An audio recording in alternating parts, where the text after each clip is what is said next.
नमस्कार, मैं हूं हर्ष शर्मा और आप देख रहे हैं अमर उजाला द बोनस।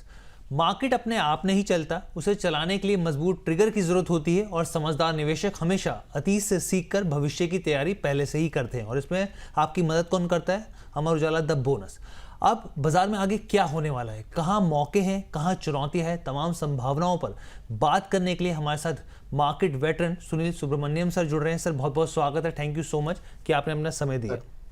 और सर शुरुआत मैं करूं, लेकिन उससे पहले सबसे पहले मैं आपको हेड्स ऑफ करना चाहूँगा, क्योंकि पहले आपने पीएसयू बैंकों पे जो कॉल दी वो बहुत ज़बरदस्त चली और मेरे ख्याल से 2 हफ्ते पहले ही हम लोग चर्चा कर रहे थे। सर आपने बोला रियलिटी सेक्टर को फोकस करना चाहिए और मैं देख रहा हूँ 8 से 10% की तेज़ी सर यहाँ पर भी आई है। तो सर बहुत बढ़िया सर, और आपसे जब भी चर्चा करते हैं ना सिर्फ हमें बल्कि दर्शकों को भी यहाँ पर फ़ायदा मिलता ही मिलता है।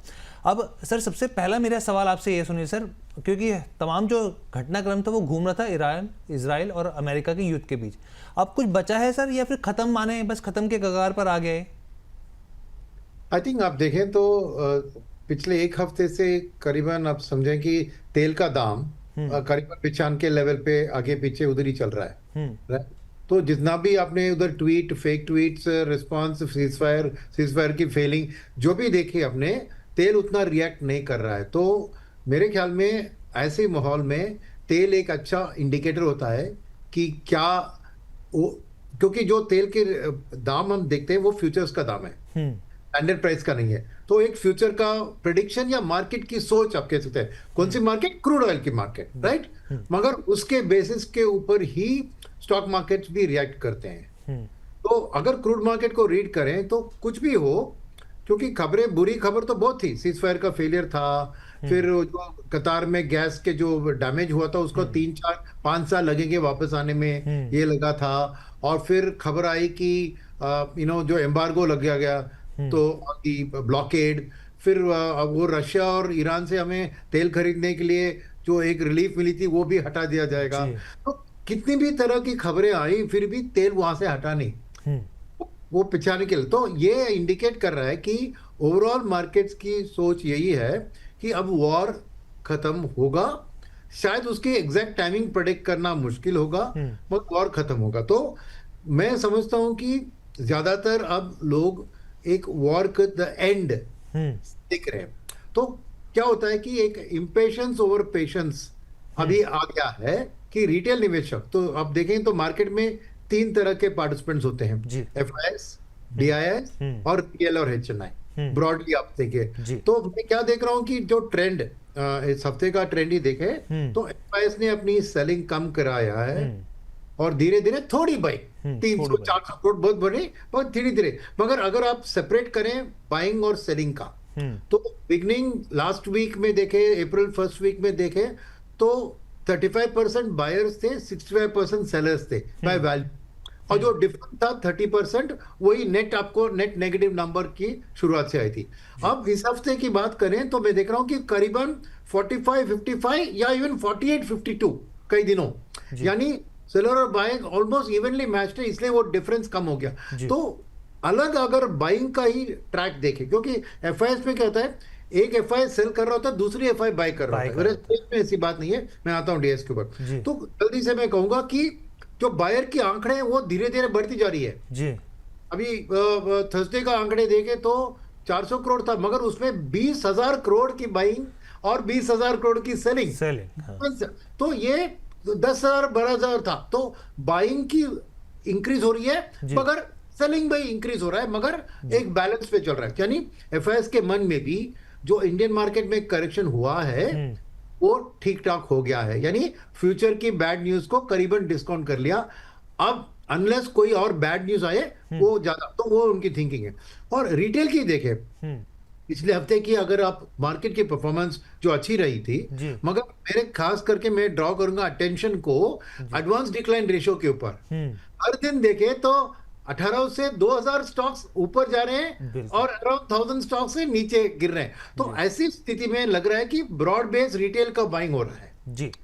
और इसके ऊपर थर्ड जो प्लेयर है DIS, वहां पे ऑपोजिट व्यू देख रहे हैं हम, यानी उनकी एक्चुअली बाइंग कम हो रही है धीरे धीरे, और थर्सडे को एक्चुअली नेगेटिव हो गया, 3000 से ज्यादा करोड़ उन्होंने नेट सेलर्स बन गए, राइट। तो ये कंप्लीटली डिफरेंट अप्रोच से क्या दिख रहा है आपको कि डीआईएस अपना पैसा अभी इकट्ठा कर रहे हैं अर्निंग सीजन की इंतजार में, ताकि वो सही स्टॉक्स और सेक्टर्स को खरीदने के लिए हाथ में कैश रखें। इसलिए थोड़ा सेक्टर रोटेशन डीआईएस में क्या होता है, ये सेम बाइंग सेलिंग का आंकड़े वैसा ही होता है कि almost equal buyers and equal sellers, but यहाँ पे सेक्टर रोटेशन होता है। दो कुछ बेच रहा है वो प्रॉफिट बुक कर रहा है और कुछ और सेक्टर को खरीद रहा है या फिर कैश में रख रहा है। तो मार्केट की हालत में मैं समझता हूं अब डीआई की पैसा वापस आना बाकी है जी।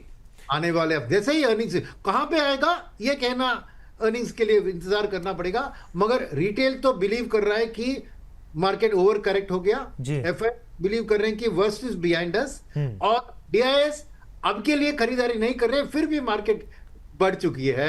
तो जब वापस आएंगे तो डेफिनेटली मार्केट के लिए एक अपवर्ड सा डायरेक्शन दिख रहा है। सॉरी एक लंबा आंसर मैंने दिया। नहीं सर बिल्कुल भी नहीं, आपने बहुत अच्छे से विस्तृत, और जो अगले सवाल थे ना सर उनके जवाब भी आपने दे दिए कि भाई एफआईज क्या आपको लग रहा है कि हल्के हल्के पॉजिटिव नोट पर भारतीय बाजारों को देख रहे हो। दूसरी चीज जो मैं देख रहा था लगातार ट्रेंड कि अप्रैल की शुरुआत से डीआई लगातार बिकवाली जो है खरीदारी उनकी कम होती चली जा रही है और बिकवाली बढ़ती चली जा रही है। उसका भी जवाब आपने सर बहुत अच्छे से दे दिया, हमारे दर्शकों को मुझे लगता है क्लैरिटी आ गई। सर मैं क्रूड पे बस 2 मिनट का आपका आंसर चाहूंगा, क्योंकि आपने ये बात बहुत इंपॉर्टेंट कही कि आप ये देखिए कि अभी जो है $95-98 के आसपास जो ब्रेंट क्रूड है उसके आसपास है, लेकिन सर अगर डिलीवरी में देखें तो अभी भी 120 के आसपास बना हुआ है, 116-120 के आसपास बना हुआ है, और भारत के हिसाब से देखें तो सर 95-98 भी ज़्यादा ही है सर। तो मैं आपसे समझ रहा हूँ कि क्या स्थितियाँ इसकी आप मान के चल रहे हैं कि अभी कुछ समय तक ये ऐसे ही रहेगा, और इसमें क्या हमारी अर्थव्यवस्था पे और दबाव आता हुआ दिख सकता है यहाँ पे? क्योंकि सर आईएमएफ की भी एक रिपोर्ट आई है जो वर्ल्ड इकोनॉमिक आउटलुक के तौर पे ही देखते हैं, और नॉमिनल जीडीपी के मामले में भारत जो है वो 5वें पायदान से भी खिसक गया है, नीचे आ गया। तो मैं आपसे समझना चाह रहा हूँ कितना इम्पैक्ट देख रहे हैं अगर इसको देखा जाए और रुपये को भी इसको जोड़ा जाए तो? सर देखिए इसमें खास चीज ये है कि आपको एक एक्सपेक्टेशन है कि वॉर कब खत्म होगी। अगर 1 महीने के अंदर खत्म हो जाए तो ज्यादा मैं कोई मुश्किलात नहीं देख रहा हूं मार्केट के हिसाब से, क्योंकि जो आप नेगेटिव्स बता रहे हैं हजारों इकोनॉमिस्ट और एनालिस्ट इसको एनालाइज कर चुके हैं कि हर सेक्टर पे क्या इंपैक्ट होगा, जीडीपी पे क्या होगा, और वो गणित आ गया है दाम में ऑलरेडी। ठीक है, राइट। अब इससे अगर वॉर 1 महीने से ज्यादा टिक के रहा और तेल भी यहां पर रहा या बढ़ गई, तो फिर एक revision, downward revision in terms of GDP growth rate, upward revision of inflation, ये सब आएंगी। पर मेरे ख्याल में 1 महीना तक अगर वॉर खत्म हो जाता है तो मेरा मानना है कि दाम में ऑलरेडी है ये सब जो रिविजन ऑफ रेटिंग्स और रिविजन ऑफ इन्फ्लेशन और रिविजन ऑफ जीडीपी सब ऑलरेडी प्राइस में है। ठीक है, ठीक है। अच्छा सर, अब अगर हम लोग मार्केट्स की बात करें, क्योंकि ट्रिगर जो है यहाँ पर अब असली ट्रिगर जो है वो है मैक्रो के हिसाब से हमारे Q4 के नतीजे से, आप कितनी मजबूती के तौर पर देख रहे हैं? क्योंकि अभी तक जो आए हैं बहुत कम नंबर आए हैं अभी तो, हालांकि बड़े बड़े दिग्गजों के भी नंबर आने बाकी हैं, लेकिन आप कैसे नतीजों को देख रहे हैं? क्या हम लोग मान के चल सकते हैं कि डबल डिजिट का नंबर कहीं ना कहीं आ सकता है, उसके आसपास पहुंच सकता है यहाँ पर? देखिए मेरे ख्याल में ना अर्निंग्स का 4 भाग होता है जी। एक होता है कि QOQ कैसा हुआ पिछले क्वार्टर, इसके क्वार्टर क्या अपवर्ड ट्रेंड थी या डाउनवर्ड ट्रेंड। सेकंड होता है कि YOY last quarter versus YOY this quarter, क्योंकि वहां पे base effect of previous year आ जाता है। ठीक, वो एक गणित होता है। तीसरा गणित होता है against consensus estimate of market. तो अब क्या हुआ कि 1 महीने से ज्यादा वॉर चल चुका है, तो 1 महीने का इंपैक्ट तो जरूर अर्निंग्स पे दिखेगा। तो हर एनालिस्ट ने ऑलरेडी डाउनग्रेड किया है कंपनी के अर्निंग्स को, समझ रहे हैं आप, राइट? क्योंकि इंपैक्ट को फैक्टर कर दिया, तो उस कंसेंसस के हिसाब से अर्निंग्स कैसी आती है। और चौथी फैक्टर जो अर्निंग्स में होती है वो होती है गाइडेंस, कि आने वाले क्वार्टर्स और साल के लिए क्या, क्योंकि ये इंपॉर्टेंट क्वार्टर है, क्योंकि FY 26-27 के EPS growth of mid cap index, small cap index, large cap index सबका गणित अभी होगा आफ्टर द अर्निंग सीजन। तो ये 4 भाग में देखें तो मुझे लगता है कि QO2 डेफिनेटली, QOQ गिरेगा, राइट? YOY भी गिरेगा, तो डबल डिजिट होगा, ये होगा मुझे पता नहीं, मगर कंसेंसस के हिसाब से ठीक रहेगा, बिकॉज ऑलरेडी मार्केट ने फैक्टर कर लिया कि इस सेक्टर में इस कंपनी का इतना कॉस्ट क्रूड के कारण आता है, तो उस पर दबाव आएगा और उसका सेल्स का नंबर भी कैसे है। तो मेरे ख्याल में मोर और लेस अर्निंग्स मार्केट की एक्सपेक्टेशंस के करीब होगा। क्या वो डबल डिजिट होगा, ये एक्चुअली मुझे मायने नहीं रखता है, बिकॉज मार्केट में वॉर का इंपैक्ट है, ये सबको पता है। ठीक है, तो क्या हो गया कि डबल डिजिट नहीं आए, अगर मार्केट 7% एक्सपेक्ट कर रही है और 8 आ जाए तो मार्केट खुश हो जाएगी ना। जी बिल्कुल सर। और फिर होगा गाइडेंस, जहां पे ही फुली क्वेश्चन मार्क है कि हर कंपनी क्या कह रही है कि इस वॉर का इंपैक्ट का कंटिन्यूएशन कैसे दिख रही है, कैसे मैनेज कर रही है, क्या मार्जिन को सैक्रिफाइस करके सेल्स बढ़ाने की कोशिश करेगी, या फिर नहीं मैं मार्जिन को प्रोटेक्ट करूंगा, सेल्स भाड़ में जाए, मुझे अर्निंग्स की इंपॉर्टेंस, ये हर कंपनी कहेगी। तो मेरे ख्याल में ये बहुत दिलचस्प अर्निंग सीजन होगा। तो यहाँ बैठ के कहना कि quarter on quarter double digit हुआ नहीं होगा, उसका मार्केट के लिए कुछ मायना नहीं रखता है। ठीक है। अच्छा सर, एक चीज़ और, क्योंकि इन्वेस्टर्स जो हैं वो, आपने बिल्कुल ये बात सही कही कि ऑलरेडी मार्केट जो है प्राइस इन कर चुका है। अब इन्वेस्टर के दिमाग में ये भी सवाल है, बहुत सारे हमारे पास आते रहते हैं सर कमेंट, कि भाई अगर नंबर थोड़े बहुत भी ठीक ठाक आ जाते हैं और गाइडेंस भी हल्की फुल्की ठीक आ जाती है, तो क्या एक बाइंग अपॉर्चुनिटी रहेगी, या फिर हमें क्वार्टर 1 FY27 के हिसाब से भी इंतजार करना चाहिए, क्योंकि उसका रिपरकशन भी वहां पर देखने को मिलेंगे? देखिए, आप कह रहे हैं कि रिटेल्स आपसे सवाल पूछ रहे हैं, मगर उनके एक्शंस ये नहीं कह रहे हैं। जी। उनके एक्शंस कह रहे हैं कि उनको फील हो गया कि ये करेक्शन हो चुकी है, अब बढ़त ही है, अब खरीदारी का वक्त आ गया है। तो सवाल पूछ रहे हैं आपसे, मगर एक्शन ले रहे हैं कि खरीदारी शुरू कर दिया है। अच्छा। तो मेरे ख्याल में वो खरीदारी जारी रखेंगे, बिकॉज उनको यही का इंतजार था कि वॉर का मुझे अंत दिखना चाहिए। और मेरे हिसाब से वॉर का द अंत मैं क्यों कह रहा था, पहले आंसर नहीं किया मैंने, क्योंकि ये वॉर अमेरिका के ऊपर भारी पड़ रही है, बोथ पॉलिटिकली और इकोनॉमिकली। पॉलिटिकली बिकॉज उनके पेट्रोल के दाम करीबन 35% बढ़ गए हैं, उनके डीजल के दाम भी कुछ 20-25% बढ़ गए हैं, और इन्फ्लेशन बढ़ रहा है, जिससे लोग नाराज है। ट्रंप की अप्रूवल रेटिंग्स भी गिर रही है, और सामने मिड टर्म इलेक्शंस भी है इस साल के अंदर। तो एक पॉलिटिकल प्रेशर है ट्रंप के ऊपर। सेकेंड चीज है कि इकोनॉमिकली भी, क्योंकि उन्होंने बहुत महंगी इस मिसाइल्स का इस्तेमाल किया है एक 35,000 वाले ड्रोन को मारने के लिए। तो बहुत फाइनेंशियली भी उनको $200 बिलियन उन्होंने कांग्रेस से पूछा है पैसा इस वॉर को फाइनेंस करने के लिए। तो मेरे ख्याल में ये अभी अमेरिका इस वॉर में ज्यादा टिकने की सोच में नहीं है। जितनी जल्दी हो सके कुछ ना कुछ विन डिक्लेयर करके निकल जाओ, ये सोच बढ़ रही है। तो मेरे ख्याल में वॉर उतना देर तक और 1 महीना तक नहीं चलेगा, तो डेफिनेटली माहौल बदलेगा। तो रिटेलर जो खरीदारी कर रहे हैं वो इस एंटिसिपेशन में कि वॉर की एंड हो जाएगा तो FII दोनों आके खरीदेंगे, तो अब खरीदना अच्छा होगा। ये सोच उनके मन में आ चुकी है, डेटा देख रहा हूं मैं। और मेरे ख्याल में अर्निंग्स से लेकर रिटेल को कुछ करने की जरूरत नहीं है, बिकॉज वो उनका एनालिसिस का उतना क्षमता नहीं है। वो ट्रेंड देख रहे हैं, बाकी लोग खरीदेंगे उससे पहले मैं खरीदूं, राइट। तो मेरे ख्याल में रिटेल जो कर रहे हैं वो करते रहे, क्योंकि उनका जो टेक्निकल एनालिसिस या फंडामेंटल एनालिसिस जो फंड हाउसेस करते हैं या FIs करते हैं वो उनके पास नहीं है। तो एक अर्निंग्स को देखकर खरीदना विल बी टू लेट। तो एक डाइवर्सिफाइड तरीके से उनको मार्केट में रहना चाहिए, और ऑलरेडी वही कर रहे हैं। मैं देख रहा हूं कि होल हफ्ते में वही हो रहा है।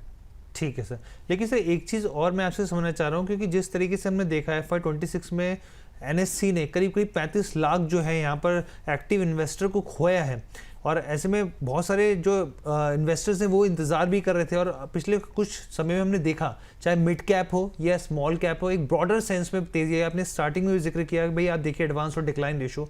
तो सर यहाँ पर जो एक अपॉर्चुनिटी बनती हुई दिख रही है, आपका क्या मानना है कि क्या आगे उतरकर यहाँ पर खरीदारी करनी चाहिए यहाँ पे? और स्मॉल कैप और मिड कैप की बात की जाए, आगे के हिसाब से रुझान कैसे दिख रहे हैं आपको? तो मैं कहूंगा कि एक आपने कहा कि 35 लाख इन्वेस्टर कम हो चुके हैं। वो 35 लाख इन्वेस्टर नहीं है भैया, वो 35 लाख ट्रेडर है जी। जो ट्रेडिंग मेंटालिटी से जो आते हैं ना, का ही एक्शन कम हुआ है, क्योंकि एक जो डर का माहौल वॉर के कारण होता है, और इसके कारण उनके जो ट्रेडिंग में उनको ऑलवेज नेगेटिव होता है, तो इसलिए वो निकल गए। रियल इन्वेस्टर्स नहीं निकले, क्योंकि म्यूचुअल फंड के आंकड़े देखे, SIP का बुक एक्चुअली 32,000 करोड़ बढ़ गया है, बढ़ गया है। इनफ्लोस भी पिछले महीने 30, अभी 40,000। तो मैं रिटेल इन्वेस्टर्स एक्चुअली टिक के रह रहे हैं। ये ट्रेडिंग वाले जो है वो कम, और April 1 से आपको जो कॉस्ट भी थोड़ी बढ़ गई है ना, जो बजट में अनाउंस किया था ना, वो अपने जो चार्जेस है अपनी जो ट्रेडिंग का F&O का जो सिक्योरिटी टैक्स को बढ़ा दिया गया था ना जी। हाँ, तो उसके कारण थोड़ी बहुत रिटेल शायद वो थोड़ी सोच समझ के अभी करेंगे, तो इसलिए वो गिरावट है। तो रिटेल का कॉन्फिडेंस है जरूर, मैं मानता हूं, और उनको टिके रहना चाहिए। मिडिल स्मॉल कैप का अलोकेशन उनको रखना चाहिए, क्योंकि वहां पे ही अपॉर्चुनिटीज, क्योंकि गिरावट भी तेजी से आती है और बढ़त भी उसी तेजी से आएगी, बट डाइवर्सिफाइड रखे। ज्यादा ठीक। चुनने की कोशिश मत करिए कि क्योंकि जिस स्टॉक ज्यादा गिरा है शायद वो ज्यादा बढ़त नहीं होगा, हम्म। जो कम गिरा है शायद वो बढ़ सकता है। हम्म। तो वो गेस वर्क में नहीं जाए, डाइवर्सिफाइड रखें, but small and mid cap का अलोकेशन थोड़ा ज्यादा रखें कंपेयर टू लार्ज कैप। ठीक है सर। अच्छा सर, इस हफ्ते अगर सबसे ज़्यादा कोई सेक्टर भागा तो वो तो पावर का सर। मैं इसको थोड़ा अलीलो के साथ ही पावर की डिमांड के असर पर साफ तौर पर असर पड़ता है सर इसका। मैं आपसे समझना चाह रहा हूँ क्योंकि इस दौरान हमने देखा कि बड़े तो एनर्जी स्टॉक भागे, लेकिन छोटे जो थे, जो काफ़ी लंबे समय से कंसोलिडेशन में थे, वहाँ तेज़ी देखने को मिली। आपका क्या मानना है सर इस पूरे पर्सपेक्टिव के हिसाब से यहाँ पर कि पावर एनर्जी सेक्टर में किस तरीके की आप मान रहे हैं कि ये तेज़ी जो है वो आगे भी जारी रह सकती है? हाँ जरूर, बिकॉज ये पावर का डिमांड वर्ल्ड वाइड आपको दिख रही तो एक राइजिंग ट्रेंड में है, बिकॉज एआई के लिए भी भयंकर पावर की जरूरत है। और वहाँ पर मैं देख रहा हूँ कि इंडिया में डेटा सेंटर्स का बहुत तेजी से बढ़ा हुआ, उनके लिए भी पावर की जरूरत है, पावर का रिक्वायरमेंट बहुत है। और गवर्नमेंट भी थोड़ी रिवाइज कर रही है, अभी कोल को भी बढ़ा रही है in terms of usage of coal in the power, alternative energy को भी एक धक्का दे रही है। तो ओवरऑल पावर एक लॉन्गर टर्म व्यू में अच्छी है डेफिनेटली। और ज़रूर मैं कहूँगा कि उसका सेक्टर का अलोकेशन अच्छा रखना चाहिए हर निवेशक को, बिकॉज एक लॉन्ग टर्म आउटलुक पॉजिटिव ही दिख रही है। भले ही शॉर्ट टर्म में कोई शॉर्टफॉल हो, बट एनर्जी प्राइसेस तो बढ़ेंगे because of that. So definitely positive outlook रखूंगा। खाली मैं रिफाइनिंग सेगमेंट से थोड़ी सावधान रहने की सलाह दूंगा, बिकॉज ये high oil prices refining margin के ऊपर कैसे इंपैक्ट करती है, गवर्नमेंट ये एक्साइज ड्यूटी का इंपैक्ट उनके ऊपर डाल रही है, ये थोड़ी उधर अनसर्टेनिटी है। उसके अलावा छोड़कर बाकी पावर सेक्टर में और एनर्जी सेक्टर में मेरी व्यू पॉजिटिव ही है। ठीक है, तो सर की तरफ से यहाँ पे एक और इम्पॉर्टेंट जानकारी निकल के आई कि भाई रिफाइनरी सेक्टर से भी आपको जो इससे जुड़े स्टॉक्स हैं उससे फिलहाल के लिए यहाँ पे दूरी बना के रखनी चाहिए। ये एक महत्वपूर्ण जानकारी हमारे दर्शकों के लिए, निवेशकों के लिए। अब सर मैं जो दूसरे सेक्टर की बात कर रहा हूँ कि इस हफ्ते जो है दूसरा सेक्टर भी बहुत भागा, वो था बेसिकली यहाँ पर जो कैपिटल मार्केट से जुड़ा सेक्टर होता है। आप एक्सचेंज की बात कीजिए, ब्रोकरेज की बात कीजिए, एएमसी की बात कीजिए, नतीजों के भी, क्योंकि बहुत सारी कंपनियों के नतीजे भी आए। आप चाहे एंजल वन देख लीजिए, आईसीआईसीआई प्रूडेंशियल, प्रू, एएमसी देख लीजिए, या फिर आनंद राठी देख लीजिए, सबने बहुत शानदार जो है नतीजे पेश किए हैं यहाँ पे, और बाजार ने उसको रिवॉर्ड भी किया है। मैं आपसे समझना चाह रहा हूँ सर, आपका कन्विक्शन कहाँ ज़्यादा है अगर इनमें से अगर देखा जाए तो? मैं कहूँगा कि एएमसी पे ज़्यादा है, फिर स्टॉक मार्केट इंफ्रास्ट्रक्चर पे, फिर वेल्थ और डिस्ट्रीब्यूशन फर्म्स, उसके बाद ब्रोकिंग हाउसेस, और फिर लास्ट में इंश्योरेंस। लास्ट में इंश्योरेंस।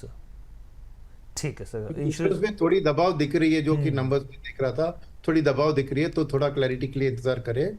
मगर एएमसी इसका तो बहुत बढ़िया है, बिकॉज ये नई सभी रेगुलेशंस का भी देखे तो उनके लिए वो बेनिफिट में ट्रांसलेट हो सकता है, बिकॉज ये जीएसटी का जो इम्पैक्ट सेबी ने इंट्रोड्यूस किया जी। उससे बहुत छोटे मोटे ब्रोकर्स के ऊपर दबाव आएगा। तो उसके कारण, क्योंकि जीएसटी का बेनिफिट अभी सेपरेट कर दिया, तो एएमसी को उसमें बेनिफिट आ सकता है कि उनकी मार्जिन इंप्रूव हो सके। और पेनिट्रेशन का स्टोरी तो बढ़ रहा है, जैसे नंबर्स, एसआईपी नंबर्स ये भी देख रहे हैं। तो एएमसी में टॉप ऑफ द चार्ट्स में रखूंगा। और बहुत बड़ी एएमसी का आईपीओ भी अभी आने वाला है कुछ महीनों में, तो इसलिए वहां पे रुझान अच्छी रहेगी। ठीक है सर। अच्छा सर, क्योंकि रियलिटी के ऊपर आपने कॉल दी थी यहाँ पर और बहुत शानदार चला सर, क्या अभी भी वहाँ पर निवेशकों को देखना चाहिए, यहाँ पर वहाँ पे अभी भी और तेजी की संभावना बन रही है क्या? बन रही है, मगर थोड़ी वॉलेटाइल रहेगी, क्योंकि देखिए क्या होता है कि ये रेट सेंसिटिव सेक्टर है। तो लॉन्ग टर्म आउटलुक में मैं बहुत पॉजिटिव हूँ, मगर अभी क्या है कि जब इन्फ्लेशन के आंकड़े आएंगे और अगले आरबीआई की पॉलिसी साइड जून में होगी ना, तो उस टाइम में अगर इन्फ्लेशन बढ़ रही है और आरबीआई अगर कोई नेगेटिव अप्रोच लेती है रेट सेंसिटिव पे, तो दबाव आ सकता है रेट सेंसिटिव सेक्टर में, और real estate front of the line में है, क्योंकि इस बार आरबीआई के पॉलिसी में उन्होंने बहुत अच्छी तरह से मैनेज कर दिया विदाउट ए नेगेटिव आउटलुक, राइट। और मगर जब एक्चुअल आंकड़े आते हैं इन्फ्लेशन के, राइट, क्योंकि डेफिनेटली उसका इंपैक्ट दिखेगा और इन्फ्लेशन जरूर बढ़ने वाली है, तो अगले आरबीआई पॉलिसी के सराउंडिंग में थोड़ी वॉलेटिलिटी रहेगी रियल एस्टेट सेक्टर में, तो उसमें थोड़ा शॉर्ट टर्म व्यू लेके जाइए मत। ठीक है सर, लॉन्ग टर्म व्यू लेके चले यहाँ पर। तो सर इसके अलावा और कौन सा सेक्टर है जहाँ पर आपको कन्विक्शन है कि हाँ यहाँ पर बेहतर स्थिति दिख सकती है? मुझे कंज्यूमर डिस्क्रिप्शन में, खास करके कंज्यूमर ड्यूरेबल्स में इस समर का माहौल है, तो नंबर्स, गर्मी भी बहुत है, तो एसीज, रेफ्रिजरेटर्स, उनके टॉप लाइन अच्छे आएंगे, तो जीएसटी कट का बेनिफिट भी उन्होंने पूरा अभी तक उठाया नहीं है, तो वो सेक्टर में मुझे रुझान अच्छी दिख रही है, और गाइडेंस भी अच्छी आएगी इन कंपनियों के नंबर्स के बारे में, और रिजल्ट्स भी सपोर्ट करेगी उसे। थोड़ा बहुत उनका कॉस्ट का प्रेशर भी होगा, क्योंकि वो स्टील, एल्यूमिनियम को भी इस्तेमाल करती हैं जिनके कॉस्ट बढ़ गए हैं, थोड़ा क्रूड, पेंटिंग में भी क्रूड भी है, तो थोड़ी कॉस्ट की प्रेशर रहेगी, बट फिर भी उनकी टॉप लाइन ग्रोथ अच्छी रहेगी समर में। तो मेरा इंतजार है कि कंज्यूमर ड्यूरेबल्स लीड कर सकते हैं इस क्वार्टर में इन terms of the earnings guidance specially. ठीक है, कंज्यूमर ड्यूरेबल जो है सर के यहाँ पे जो है पिक जो बेसिकली जानकारी जो है वो निकल के आएगी, ये बेहतर विकल्प हो सकता है यहाँ पे। अब सर आईटी पैक को लेकर थोड़ा सा कन्फ्यूजन सर, क्लैरिटी दीजिए सर हमारे दर्शकों को, क्योंकि यहाँ पर अगर टीसीएस के नतीजों की बात करें सर, जो यहाँ पर डील विन रही वो हमने देखा करीब $12 बिलियन के आसपास है। गाइडेंस को देखें तो बहुत ज़्यादा कुछ देखने को मिला नहीं सर। यहाँ तक कि अगर हम लोग यहाँ पे एआई की बात करें तो एआई जो अगर आप वायर बेसिस पे देखें तो वो भी बेहतर है, 2.3 बिलियन के आसपास नंबर्स निकल के आए सर। लेकिन सर विप्रो के नतीजों की अगर हम लोग बात करें तो डॉलर आमदनी जो है वो बहुत ही स्लाइटली बढ़ी, ऑर्गेनिक ग्रोथ कमज़ोर रही है यहाँ पर, कांस्टेंट करेंसी हम लोग देख ही रहे हैं पिछले 3 साल से लगातार गिर रही है सर। और ऊपर से हम बायबैक की जो स्थिति देखी उसमें भी बहुत कुछ ज़्यादा प्रमोटर्स के पास ही ज़्यादा स्थितियाँ जो है वो देखने को मिल रही हैं। तो यानी कि सर किस तरीके के यहाँ पे जो स्थितियाँ बनती हुई दिख रही हैं, अब आईटी में जाएँ कि नहीं जाएँ, रुकें या फिर क्या करें सर, या निकलें? देखिए, आईटी में बहुत बड़ा बदलाव जो हुआ है कि वो एक ग्रोथ ओरिएंटेड सेक्टर थे एक वैल्यू सेक्टर बन गई है। जी। ठीक है, तो जब भी वैल्यू का एक स्पेस होता है उसका रिक्वायरमेंट आईटी से फुलफिल होगा। तो इंटरनेशनल एफआईएस की वापसी में भी आप देखेंगे कि जो लॉन्ग टर्म डिविडेंड डील के तौर पर आते हैं इनकम, वो आएंगे आईटी में, बिकॉज बिजनेस मॉडल की जो चेंज आई के कारण करना है वो ज़रूर उनके ऊपर भारी है। सेकंड, कंपनियों को भी इस अर्निंग सीजन में दिखाना है कि एआई का चैलेंज को कैसे वो मीट करने वाले हैं। क्या वो बड़ी एक्विजिशंस की बात करते हैं, क्या पार्टनरशिप्स की बात करते हैं, और कैसे वो लेबर फोर्स को मैनेज करने वाली है in terms of reskilling them for AI.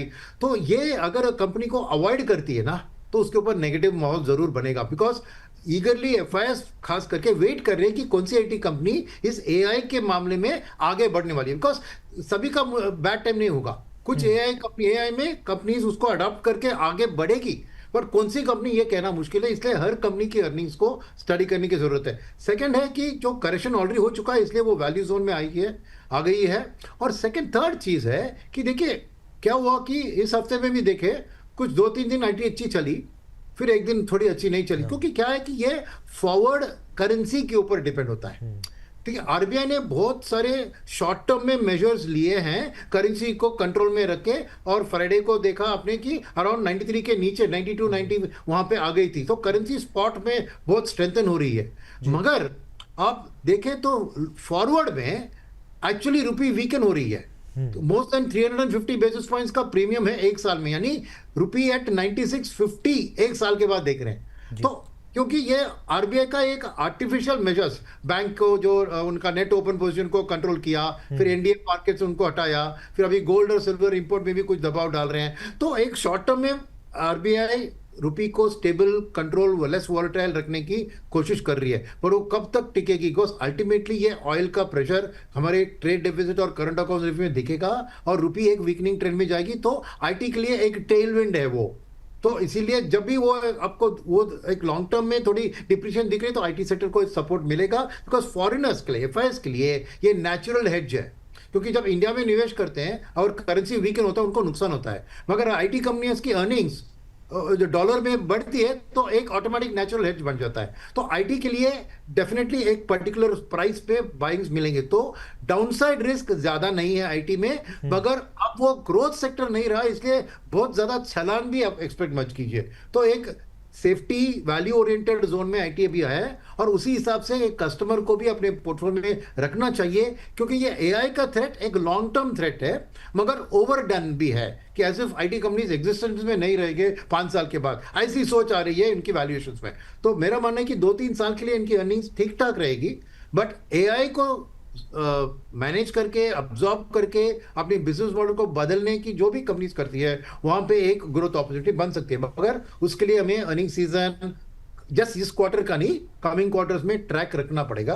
तो मेरा मानना है कि आप आईटी को वैल्यू सेक्टर के तरह ट्रीट कीजिए, और के पोर्टफोलियो में उसका क्या हिस्सा आपको चाहिए, हर निवेशक का अलग अलग होता है, उस बेसिस पे आप उसमें एलोकेशन दीजिए।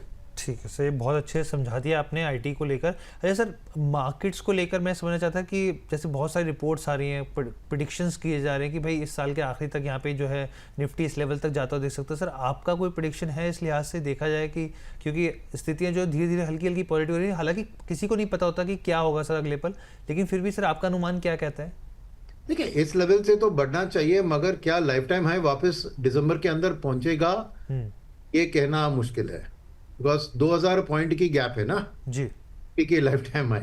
और 2000 पॉइंट, आप 24,000 के ऊपर, तो एक बहुत स्ट्रांग ग्रोथ होना चाहिए उस लेवल को पहुंच करने के लिए। तो जल्दी वॉर को खत्म होना चाहिए, फिर इन्फ्लेशन को काबू में रहना चाहिए ताकि आरबीआई भी सपोर्टिव रहे।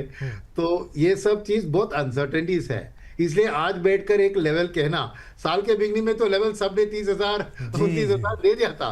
बट अब की जो माहौल है वहां पर देखिए, साल के एंड तक प्रिडिक्ट करना, मगर अगर लाइफ टाइम में को पहुंचना है तो बहुत बड़ा चेंज की जरूरत है आउटलुक में, जी। कि वॉर को खत्म हो जाए, फिर इंडिया अमेरिका का एक अच्छा ट्रेड डील हो जाए और आरबीआई भी सपोर्ट करे। तो ये सब अगर कुल मिला के आ गए तो मार्केट उसके नजदीक पहुंच सकती है। तो अभी एक प्रिडिक्शन करना जी इज गोइंग टू बी बहुत बहुत रिस्की टेरिटरी, क्योंकि इतने अनसर्टेनिटीज है जी आने वाले दिनों में। मॉनसून का भी खबर अच्छा नहीं है, जी लॉन्ग टर्म एवरेज से कम है, उसका भी असर इन्फ्लेशन को दिखेगा। तो बहुत से चीज ऐसे मूविंग पार्ट्स जो है, कहते हैं ना, जी बहुत सारे हैं। तो जी इसलिए अभी सावधान, better not to predict for the future. नहीं, बिल्कुल सर।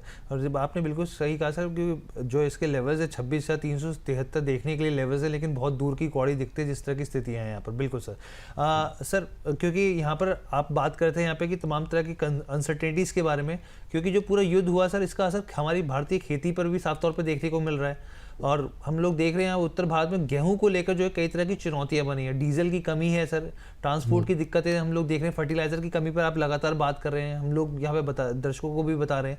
अब सर इसके जो फसल की कटाई है उसको लेकर लगातार जो खबरें आ रही है, और जो बुआई है आने वाले टाइम में उसको अनिश्चितता लेकर बनी हुई है सर। फर्टिलाइजर सेक्टर है सर, एफएमसीजी सेक्टर है सर, ट्रैक्टर है, यहाँ पर बहुत सारी चीज़ें, पूरा एक आपस में पूरा बहुत बड़ा सेक्टर हो जाता है सर। क्या सर इसमें आपको लग रहा है कि दबाव आ सकता है आने वाले समय में? जरूर आ सकता है, बिकॉज जैसे आपने कहा, उधर एक तो मैंने बताया ना, कतार में गैस की फुल प्रोडक्शन आने में 3 से 5 साल लगेंगे 5 साल करके खबर आ रही है। जी तो गैस बहुत जरूरी है नाफ्ता प्रोडक्शन के लिए, यूरिया में जो आता है। जी तो डेफिनेटली आपको उस दबाव दिखेगा।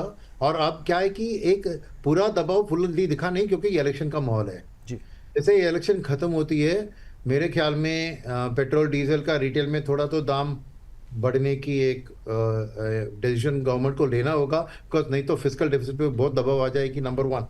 नंबर 2 है कि क्या एमएसपी को भी रेस करना पड़ेगा। अब एमएसपी को रेस करेंगे तो फार्मर्स के लिए वो एक कॉम्पनसेशन की तरह हो जाएगी, मगर रिटेल इन्फ्लेशन के लिए वो हानिकारक होगी। तो अगर एफएमसीजी के लिए वो पॉजिटिव रह सकता है, बिकॉज अगर एमएसपी बढ़ा गया तो रूरल इनकम्स भी स्टेबल रहेंगे ना। जी तो पोस्ट इलेक्शन की जो हम एक शो करते हैं, तब देखेंगे कि क्या गवर्नमेंट ने कितना पास ऑन किया पेट्रोल और डीजल, बिकॉज आप तो एक्साइज ड्यूटी कट करा के वो एक सावधान स्थिति को रख रहे हैं। एंड ओनली एलपीजी में थोड़ी शॉर्टेज की थोड़ी जो भी बात हो रही है वही हो रही है, मगर definitely inflationary impact through food and fuel. और इसीलिए देखा आपने, आरबीआई भी उसको हटाने की कोशिश कर रही है। आपने नोटिस किया होगा, आरबीआई की गवर्नर की स्पीच में उन्होंने कहा कि अब के बाद हम कोर इन्फ्लेशन का भी अलग आंकड़े शो करेंगे, क्योंकि कोर क्या होता है, फूड और फ्यूल को हटा के वो होता है कोर। जी तो आरबीआई को पता है कि ये फूड और फ्यूल उनके कंट्रोल में नहीं है, इंटरेस्ट रेट के कंट्रोल में नहीं है। तो इसलिए उनका फोकस भी अभी कोर इन्फ्लेशन को कंट्रोल करने में धीरे धीरे बदलते हो देख रहा, और फूड और इसका वो छोड़ देंगे अपनी कैलकुलेशन से। जस्ट ट्वीट डोनाल्ड ट्रम्प ने डाला है सर कि Iran has just announced that the state of Iran is fully open and ready for full passage, thank you. हालांकि सर हम लोग सब जानते हैं कि ट्रम्प के ट्वीट्स पे बहुत ज़्यादा हम लोग टच नहीं कर सकते, लेकिन अगर ये स्टेट ऑफ हॉर्मुज सर खुल जाता है पूरे तरीके से, तो फिर क्या स्थितियाँ बनेंगी सर? फुल्ली खुल जाता है और होता है तो तेल 95 से लेकर 85 तक गिर सकता है। जी तो वो एक पॉजिटिव है। और हमारे लिए तो नेचुरली करेंसी के ऊपर उतना कारण दबाव भी कम होगा। जी तो मैं मानता हूं कि डेफिनेटली एफआईएस की खरीदारी ये 400-500 करोड़ से लेकर 2000-3000 करोड़ तक तो बढ़ सकती है, तो वो ही मार्केट के लिए बहुत बड़ा एक सपोर्टिव चीज होगा। अगर ये सच है, ये ट्वीट जी और उसके रिस्पांस, तो definitely it is good news. मगर जैसे आपने कहा जी कि क्या अगले ट्वीट तक ही वैलिड है, क्वार्टर से क्वार्टर तक कहते हैं, अब अभी तो ट्वीट से ट्वीट तक ही हमारी सोच। Trump is always chicken out sir. नहीं, वो एक बात है, और वो पहले भी उन्होंने किया कि उन्होंने न्यूक्लियर का पुल सरेंडर करने के लिए तैयार है, और फिर ईरान ने क्लैरिफिकेशन किया कि ऐसा कुछ बात नहीं है। तो इसलिए आप इसका ट्रम्प का ट्वीट आया, अभी ईरान के ट्वीट के लिए इंतजार कीजिए, वो क्या कह रहे हैं इसके बारे में। ठीक है सर, ठीक है, thank you so much sir, बहुत बहुत धन्यवाद सर, आपने अपना कीमती समय दिया और आपके साथ हमेशा बात करके बहुत मजा आता है सर, बहुत कुछ सीखने को मिलता है। Thank you so much. Thank you. तो ये ओवरऑल शो था, उम्मीद करते हैं आपको पसंद आया होगा। तमाम सेक्टर्स पर हमने कोशिश करी कवर करने की।